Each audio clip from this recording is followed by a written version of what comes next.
Now, the rest of the story.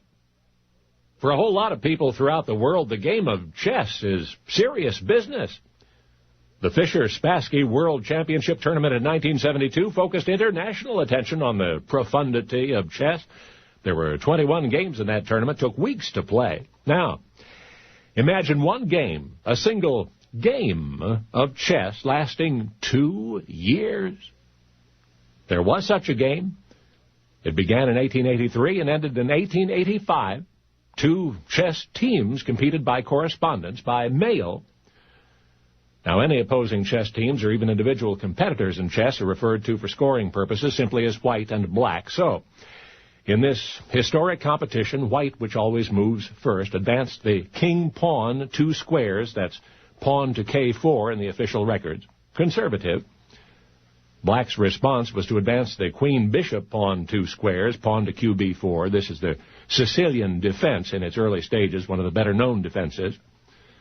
White moves knight to qb3. Black answers pawn to k3. It's evident about now to any experienced chess player that both teams know what they're doing, because presently the vital central squares on the chessboard have fallen under attack.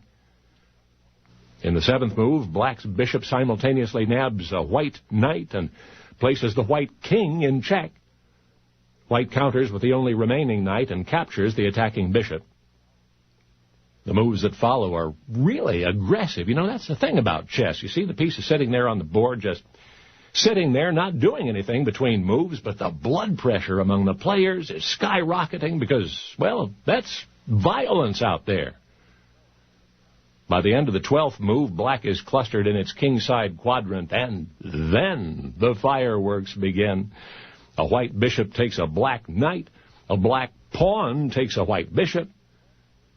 White's 15th move was one of those during which the opponent's heart stops beating, a lengthy diagonal sweep of the queen, which is the most powerful piece on the chessboard.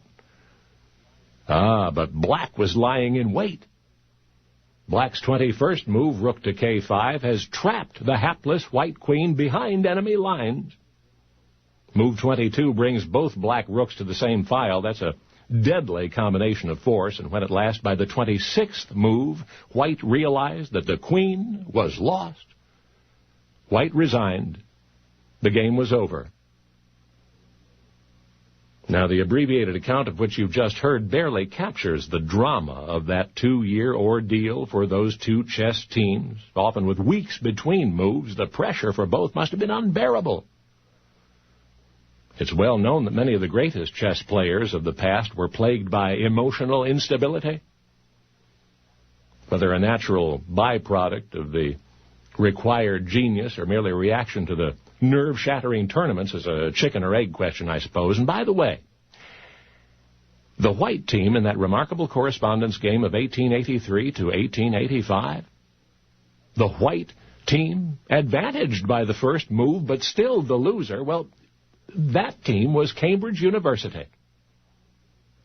And the black team, the winner of that incredible 2-year chess game by mail, that was England's Bethlehem Royal Hospital, otherwise known as Bedlam Insane Asylum.